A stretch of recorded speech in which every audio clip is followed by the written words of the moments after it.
వరంగల్ జిల్లాలో జరిగిన ఘోర రోడ్డు ప్రమాదంలో నలుగురు మృతి చెందారు. మామనూరులో ప్రధాన రహదారిపై ఇనుప స్తంభాల లోడుతో వెళుతున్న లారీ అదుపు తప్పి 2 ఆటోలను ఢీకొట్టి బోల్తాపడింది. ప్రమాద సమయంలో 2 ఆటోల్లో 11 మంది ప్రయాణికులు ఉన్నట్లు గుర్తించారు. మృతుల్లో బాలుడు, మహిళ సహా 4 ఉన్నారు. మృతులను మధ్యప్రదేశ్ రాష్ట్రానికి చెందిన వారిగా పోలీసులు గుర్తించారు.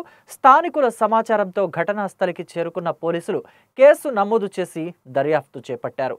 ఆసుపత్రిలో చికిత్స పొందుతున్న వారిని కలెక్టర్ పరామర్శించి మెరుగైన వైద్యం అందించాలని వైద్యులకు సూచించారు. ఆయన ఆదేశం మేరకు చెప్పడం ఏంటంటే కంప్లీట్ రిలీఫ్ మెజర్స్ ఏవైతే ఉన్నాయో స్టేట్ గవర్నమెంట్ నుంచి అందించడం జరుగుతుంది.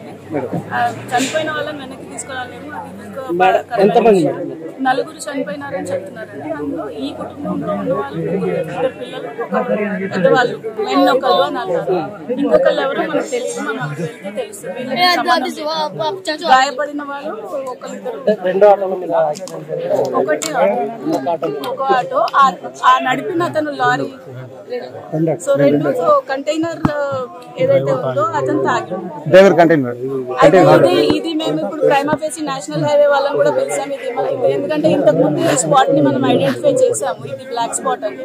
సో దీని మీద కూడా వాళ్ళు అక్కడ బోర్డ్స్ పెట్టున్నారు. కొంత మెజర్స్ మేము తీసుకున్నామని చెప్తున్నారు. But still drunk and drive ఇట్లాంటి పరిస్థితులు ఉంటే మనం ఎలాగ అవేర్నెస్ ఎనీవే మనం ఇప్పుడు కొన్ని మెజర్స్ స్టార్ట్ చేసాం, అవేర్నెస్ క్యాంపెయిన్స్. ఫర్దర్ గా ఏంటంటే ఇలాంటి సంఘటనలు జరగడం బాగా